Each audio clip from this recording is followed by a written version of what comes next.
Quiero predicar bajo el título Las campanas aún están sonando. Las campanas aún están sonando. Y es que en el Antiguo Testamento vemos el sumo sacerdote, era quien estaba encargado del tabernáculo, él era quien se responsabilizaba del pueblo. El oficio del sacerdocio fue instituido por causa del pecado. El pecado causaba que el hombre se alejara tanto de Dios que Dios no podía estar ahí, porque Dios no habita el pecado. Entonces se le dio a Dios una necesidad de poner el sacerdocio. Él era el que se encargaba de restablecer esta relación entre Dios y el hombre. El primer sacerdote fue Aarón, y él es tipo de Cristo por su función de intercesión. El sacerdote era quien ministraba en el tabernáculo, en el lugar santísimo, una vez al año. Es mayor conocido como el día de la expiación o el día de Yom Kippur, la fecha más sagrada para los judíos. Y es que en estas fechas el pueblo era limpiado y purificado de sus pecados. En estas fechas el pueblo por fin restablecía su comunión con Dios.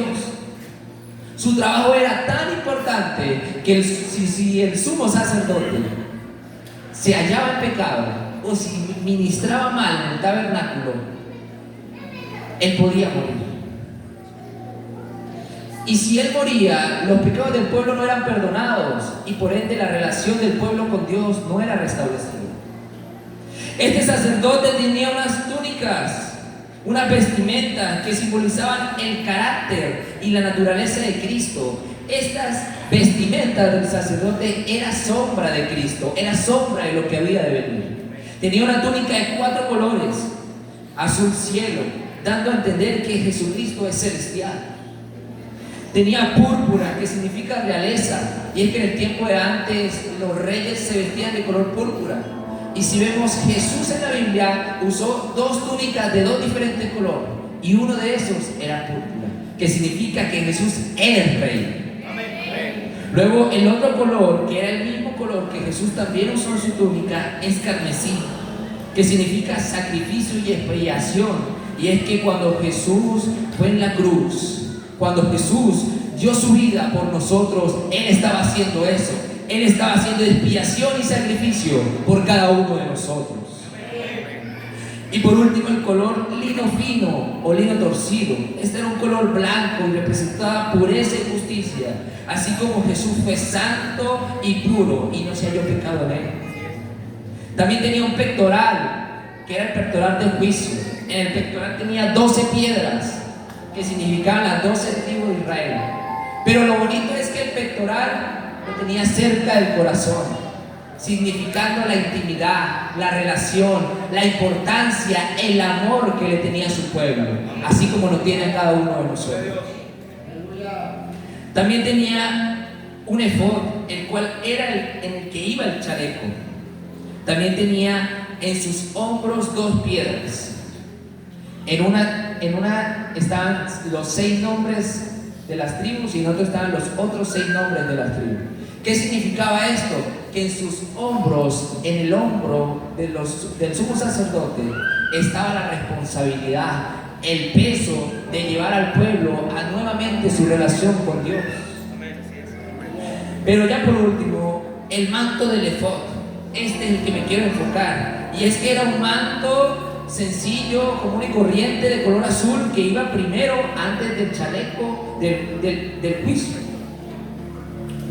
Y es que este manto parecía insignificante y en sus bordes tenía algo que no parecía la gran cosa, que era pequeño, pero que tenía un trabajo muy importante.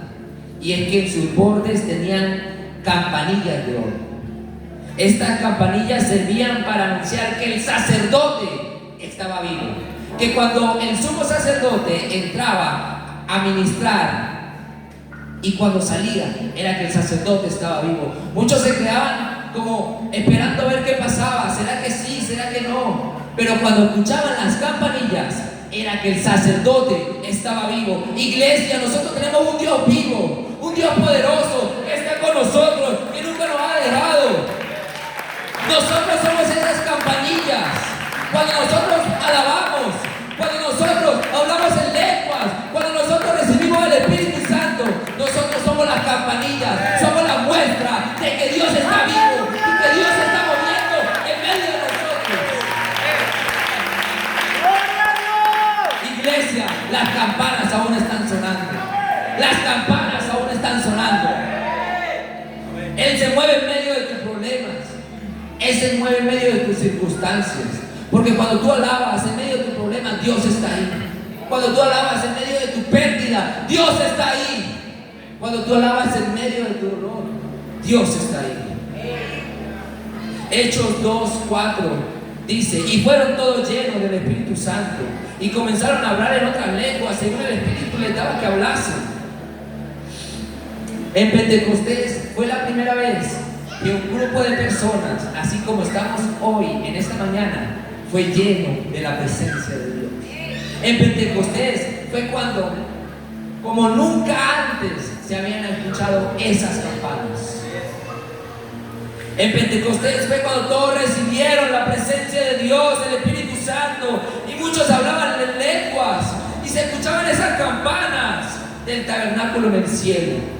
Cuando tú hablabas, cuando tú hablas en lengua, arriba en el cielo, en el tabernáculo, se están escuchando unas campanas de que Dios está vivo.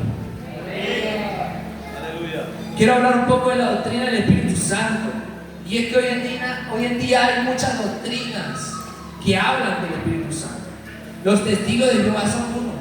Ellos dicen que el Espíritu Santo no es más que una fuerza activa, es una fuerza impersonal. Lo que nos da es una ayuda que nos da poder, que nos da guía, que nos da consuelo, pero más nada. Lo comparan con la electricidad, nos da energía, pero más nada. También está el cesacionismo.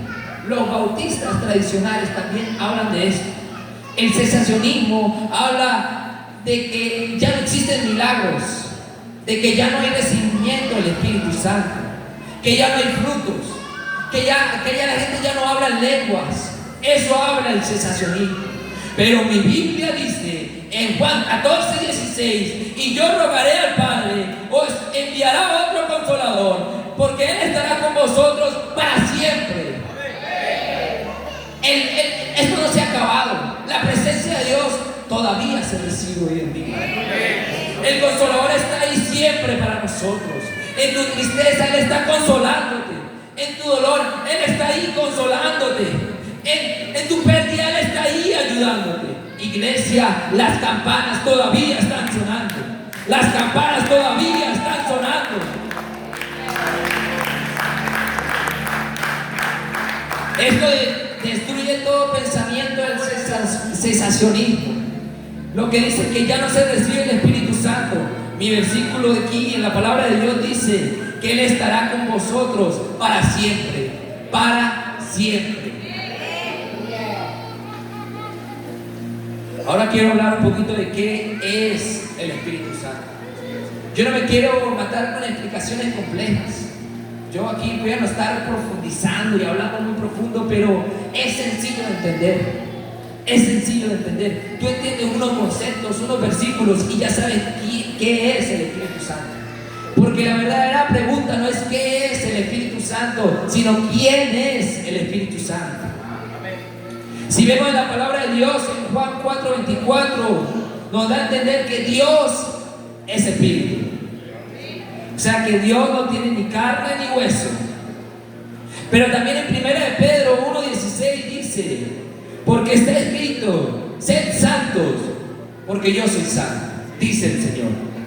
O sea que cuando hablamos del Espíritu Santo, estamos hablando del mismísimo Dios. Estamos hablando de la mismísima presencia de Dios en nosotros, porque Dios es Espíritu y Dios es santo. Si vemos en Juan 14:17, dice: el Espíritu de verdad, el cual el mundo no puede recibir, porque no le ve ni le conoce, pero vosotros le conocéis, porque mora con vosotros y estará en vosotros. Aquí lo que da a entender es que mientras Jesús estaba con ellos, estaban bien, estaba con ellos, como estamos nosotros aquí todos reunidos. Pero luego dice que estará en vosotros. Ya no estará alrededor, sino estará en nosotros. Muchos dicen, Dios está conmigo, Dios va conmigo. Pero la verdad, hermano, cuando recibimos la presencia de Dios, Dios no solo está contigo, Dios está en ti. Dios está en ti.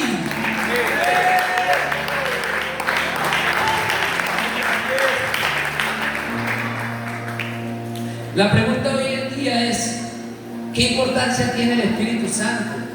¿Para qué recibimos el Espíritu Santo? Yo solo quiero tocar 2 puntos, pero esto abarca muchísimo más. Y es que nosotros recibimos el Espíritu Santo porque nos da confianza de que fuimos adoptados. En Juan 18 nos dice, no os dejaré huérfanos, vendré a vosotros. Si yo le preguntara a alguien, entre todos los que estamos aquí, si alguno no fue criado por sus padres, seguramente alguno diría que él. Y es que el hecho de no estar con un padre es fuerte, es traumático. Existen aproximadamente 100 millones de niños y niñas que son abandonados en situación de calle. Y se estima alrededor de 3 a 9 millones de niños que viven actualmente en orfanatos. Y si vemos una estadística con referente a la ausencia de padres, dice el 63% de los suicidios en jóvenes y niños entra entre los jóvenes que no tuvieron padre. El 90% de los niños que se van de la casa es porque no tuvieron padres. El 85% de los chicos con desorden de conducta proviene de familias sin padres. El 80% de violaciones violentas son cometidas por chicos sin padres.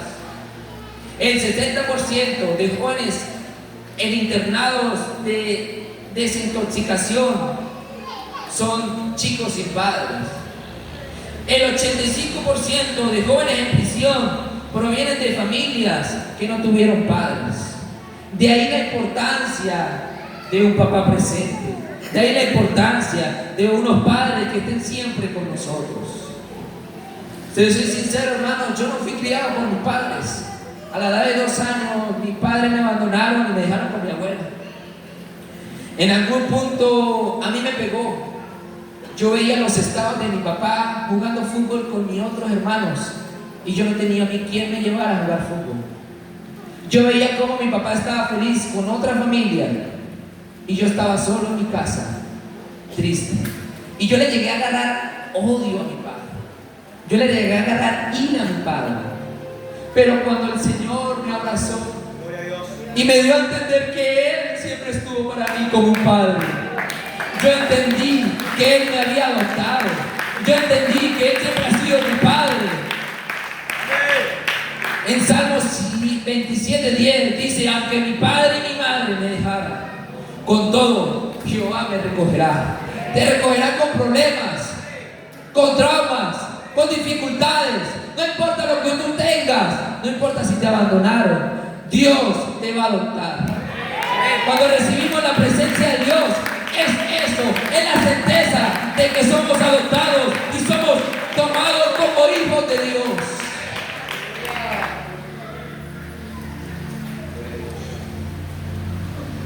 También es certeza y garantía de mi salvación. Eso es el Espíritu Santo. Segunda de Corintios 1, versículo 22 dice, el cual también nos ha llenado y nos ha dado las arras del Espíritu en nuestros corazones. Cuando usted recibe el Espíritu Santo, usted está recibiendo las arras de salvación. Pero la pregunta es, ¿qué son arras?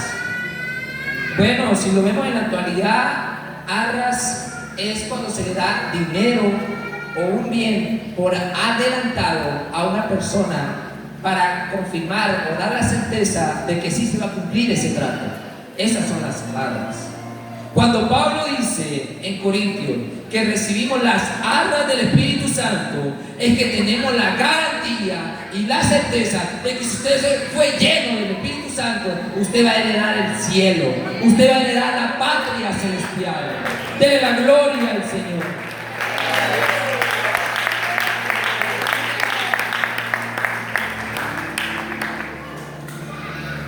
Juan 14:3 dice: y si me fuere, os prepararé lugar, vendré otra vez y os tomaré a mí mismo, para que vosotros estéis donde yo también esté. Si alguno hoy no ha recibido el Espíritu Santo, si alguno tiene mucho tiempo que no habla en lenguas, que no ha renovado, hoy es el día. Hoy es el día. Hoy es el día de la adopción. Hoy es el día en el que Dios te va a dar la garantía de que va a ir al cielo, de que vas a ir juntamente con Él. Iglesia, las campanas aún están sonando. Las campanas aún están sonando. Hechos 2, versículo 4 dice: y fueron todos llenos del Espíritu Santo y comenzaron a hablar en otras lenguas, según el Espíritu les daba que hablasen. Yo quiero hablar de las cosas que sucedieron en Pentecostés. Y es que en Pentecostés no pasó cualquier cosa. Yo lo dije al principio, y es que en Pentecostés las campanas sonaron como nunca. Aleluya. Cuando llegó el día de Pentecostés, estaban todos unánimes juntos, y de repente vino el viento, del cielo un estruendo como de un viento recio que soplaba, el cual llenó toda la casa donde estaban sentados, y se le aparecieron lenguas repartidas como de fuego, asentándose sobre cada uno de ellos. Y fueron todos llenos del Espíritu Santo y comenzaron a hablar en otras lenguas, según el Espíritu les daba que hablasen. Y moraban entonces en Jerusalén judíos, varones piadosos, de todas las naciones bajo el cielo. Y echó este estruendo, y se juntó la multitud, y estaban confusos, porque cada uno les oía hablar con su propia lengua. Mas otros burlándose decían: están llenos de monstruos, o sea que están borrachos. Entonces Pedro, poniéndose en pie con los 11, alzó la voz y les dijo: varones judíos, no todos los que habitáis en Jerusalén, os sea notorio y oíd mis palabras, porque estos no están ebrios como vosotros suponéis, pues esta es la hora tercera. Mas esto es lo que ha dicho el profeta Joel: en los postreros días, dice Dios, derramaré de mi espíritu sobre toda carne. Y al oír esto, se compungieron de corazón y dijeron a Pedro y a los otros apóstoles: varones hermanos, ¿qué haremos?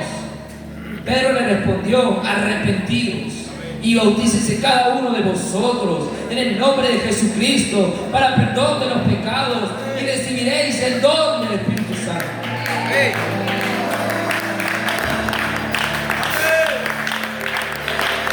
Así que los que recibieron la palabra fueron bautizados, y se añadieron a la iglesia aquel día como 3,000 personas. Ahora la pregunta es: ¿qué es Pentecostés? Algunos se habían preguntado, o algunos no sabían. Pentecostés es una fiesta solemne, y sale en el Antiguo Testamento, en Levíticos 23, 15 al 17. Y dice: y contaréis desde el día que sigue el día de reposo, desde el día en el que ofrecisteis las gavillas en ofrenda mecida. 7 semanas cumplidas serán, hasta el día siguiente del 7º día de reposo contaréis 50 días. Entonces ofreceréis el nuevo grano a Jehová. Y de vuestras habitaciones traeréis 2 panes para ofrenda mecida, que estará de 2 décimas de vat de a flor de harina, cocido con levadura como primicia para Jehová. Cuando hablamos de Pentecostés, hablamos de una fiesta que es nombrada en el Antiguo Testamento y que dura 7 semanas más un día. Si contamos los días de las 7 semanas, dan 49, más un día 50. El día 50 era que se celebraban estas fiestas como de primicias. Pero si vemos, tenía algo diferente esta fiesta de Pentecostés. Y es que se le ofrecía a Dios 2 panes con levadura. La pregunta es, ¿por qué con levadura? Cuando la palabra de Dios dice que no se le debe ofrecer nada a Jehová que sea con levadura. ¿Algunos saben por qué se le ofrecía 2 panes con levadura? Bueno, lo que da a entender es que si vemos un poquito de levadura, aleuda toda la masa. Y es que la levadura es la humanidad y el pan es lo divino. Y es que el día de Pentecostés se unió lo divino con lo humano. El día de Pentecostés no fue cualquier día. El día de Pentecostés, Dios en nosotros, Dios con nosotros.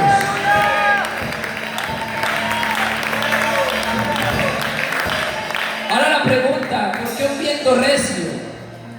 Génesis 2, versículo 7 dice: entonces Jehová Dios formó al hombre del polvo de la tierra y sopló en su nariz aliento de vida, y fue el hombre un ser viviente. Vemos que desde la creación Dios usa el viento para una función: dar vida. Y es que desde que en Génesis Dios sopló en el hombre, le dio vida. Pero así en Pentecostés, cuando sopló un viento recio, le dio la vida a los creyentes en su corazón. Así como en el principio dio vida con un viento, en Pentecostés también dio un viento que nos dio vida.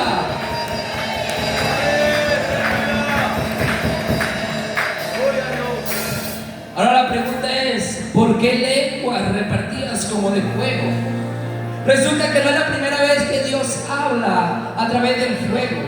Si vemos a Moisés, le habló una zarza ardiente. Y si vemos a Israel en el desierto, una columna de nube de fuego abrigaba el campamento. No es la primera vez que Dios habla a través del fuego, porque el fuego purifica, el fuego limpia, el fuego no quita toda inmundicia.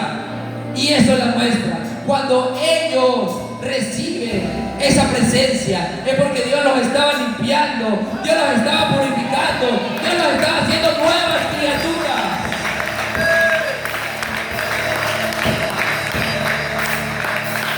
Ahora la siguiente pregunta es: ¿por qué lenguas diferentes? Porque Dios se manifestó en lenguas. Y es que hay un paralelismo en la Torre de Babel. Me imagino que alguno ha escuchado la historia de la Torre de Babel. Unos hombres intentaron construir una torre tan alta para llegar al cielo. ¡Qué arrogancia! Ellos mismos, por sus propias obras, queriendo llegar al cielo. A Dios, al ver esto, lo que hizo fue castigo y juicio, y repartió lenguas extrañas. Pero en Pentecostés hubo lo contrario.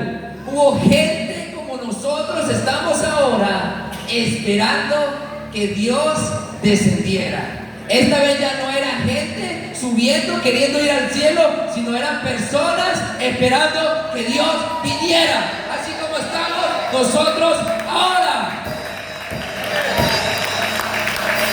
Mientras en la Torre de Babel hubo confusión y castigo y nadie se entendía, en Pentecostés hubieron claridad en el mensaje del Evangelio y todas las lenguas se entendían.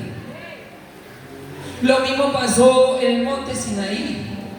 Si vemos en el monte Sinaí, Dios escribe las tablas, Dios escribe las leyes en tablas. Pero en Pentecostés escribió las leyes en nuestros corazones.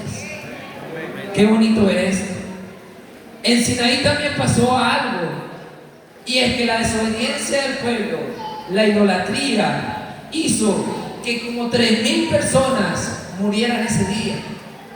Y es un paralelismo. ¿Por qué? Porque en Sinaí murieron 3,000 personas, pero en Pentecostés se añadieron 3,000 personas. Hermano, esto no es casualidad. Pentecostés no fue cualquier cosa. Nosotros no nos llamamos pentecostales por cualquier cosa. Nos llamamos porque vemos la obra de Dios y vemos que la obra de Dios es grande y poderosa. Todo era sombra, todo era simbología. Pero lo que pasó en Pentecostés aún puede pasar aquí. Aún aquí se pueden ver lenguas repartidas como de fuego. Aún se puede ver gente recibiendo el Espíritu Santo. Y es que yo quisiera ya terminar. Si vemos en Pentecostés, todos estaban esperando. Todos estaban unánimes esperando, como un pueblo. Y eso me hace pensar a lo que hablábamos al principio. Y es que el sacerdote, el sumo sacerdote, al entrar al lugar santísimo, al entrar para ministrar y trabajar por los pecados del pueblo, el pueblo afuera se quedaba a la expectativa. El pueblo afuera se quedaba esperando. Y veían que el sacerdote tenía rato adentro y nada pasaba. Yo creo que la gente se preocupaba. ¿Será que el sacerdote se había muerto? ¿Será que el sacerdote? No. Pero cuando el sacerdote salía, comenzaban a escucharse campanas. Y era muestra de que Dios estaba vivo, de que el sacerdote lo había logrado. El sacerdote llegaba, entraba por esas puertas y anunciaba al pueblo de que sus pecados habían sido perdonados, de que sus pecados habían sido expiados, de que su conexión con Dios había sido restablecida. Aquí está el sacerdote, aquí está la presencia de Dios, aquí está la presencia de Dios. Iglesia, las campanas aún están sonando. Muchos dicen que el Espíritu Santo ya no se recibe. Muchos tienen la idea errónea de que la presencia de Dios ya no existe, o que es la tercera persona de la Trinidad, o que es una fuerza activa. Pero no, hermano, aún hay recibimiento del Espíritu Santo. Así como en Pentecostés, usted hoy puede ser lleno de la presencia de Dios. ¿Por qué? ¿Sabe por qué? Porque las campanas aún están sonando. Las campanas aún están sonando.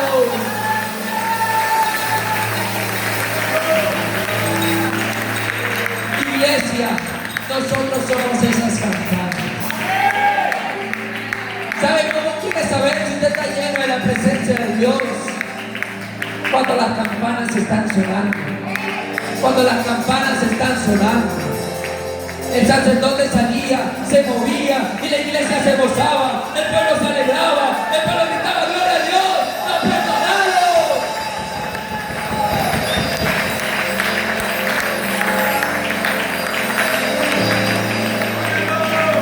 Iglesia, hay un mito que dice que al sacerdote se le amarraba una cuerda cuando llegaba al lugar santísimo, por si se moría, para jalarlo.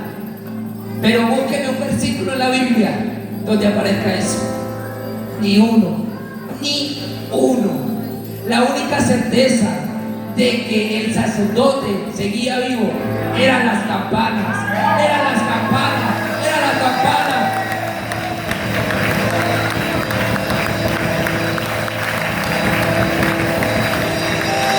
Pongámonos con nuestros pies, iglesia, y pasemos aquí adelante. Si alguno quiere ser lleno, si alguno quiere ser adoptado, si alguno se ha sentido abandonado por el mundo, tal vez tus padres te abandonaron, tal vez tu familia no te quiere, pero aquí está el Espíritu Santo dispuesto a llenarte y adoptarte. Si alguno se ha sentido inseguro, si no se sabe si va a ir al cielo o para quién sabe dónde, aquí está el Espíritu Santo para darte las arras de salvación y darte esa garantía. Iglesia, las campanas están sonando, aún puedes recibir el Espíritu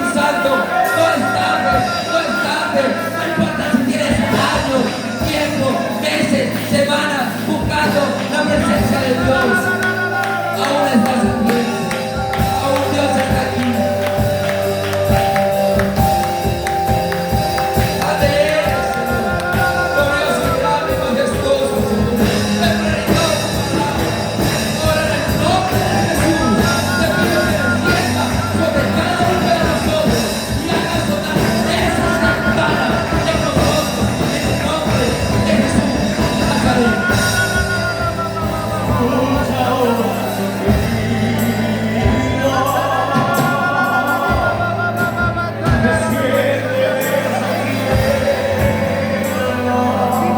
compañeros del instituto, vamos a orar, vamos a orar, vamos a interceder, vamos a ser esos sacerdotes, y vamos a orar por esta gente que necesita la presencia de Dios. Se escucha un suspiro.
un momento con Dios.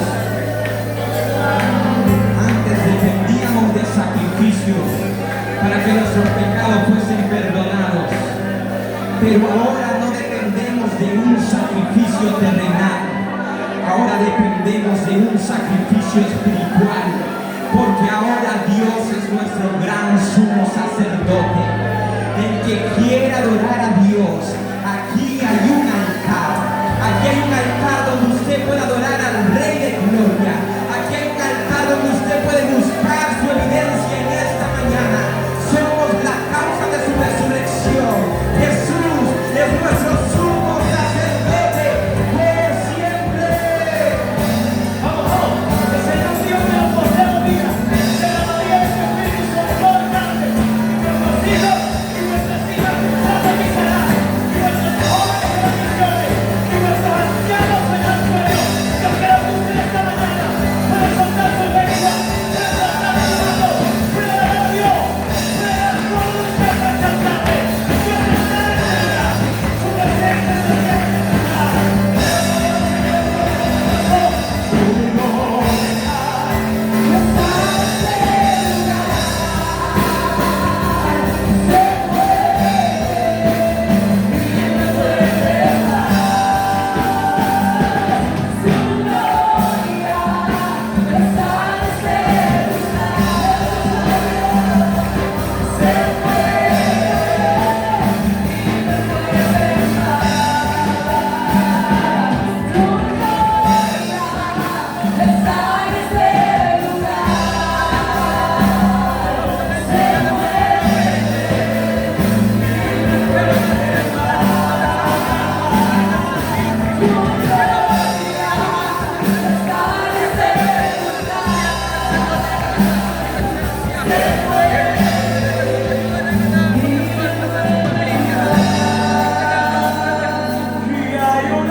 Aquí está el Señor en esta mañana. El sentimiento de orfandad no tiene edad. Hay personas que se sienten lejos de Dios, pero quiero recordarte que hoy está Dios aquí para llenar tu vida. Y quiero hacer una invitación en esta mañana a todos aquellos que no han sido llenos del Espíritu Santo, a todos aquellos que necesitan el Espíritu Santo. Quiero que pasen a este lugar, porque así como sucedió en el día del Pentecostés, hoy también vamos a recibir bendición, hoy también vamos a ser llenos del Espíritu Santo. Pero pase con esa certeza de que Dios te va a llenar con su Espíritu. Aquí hay un altar que te está esperando en esta mañana. Aquí hay un altar. Quiero que pasen todos los que quieren ser llenos con el Espíritu Santo. Aquí hay un amigo. Aquí hay un amigo. ¿Alguien más quiere ser lleno con el Espíritu Santo de Dios? Aquí está este altar en esta mañana. Hoy puedes tener una conexión con Dios, pero necesitas disposición.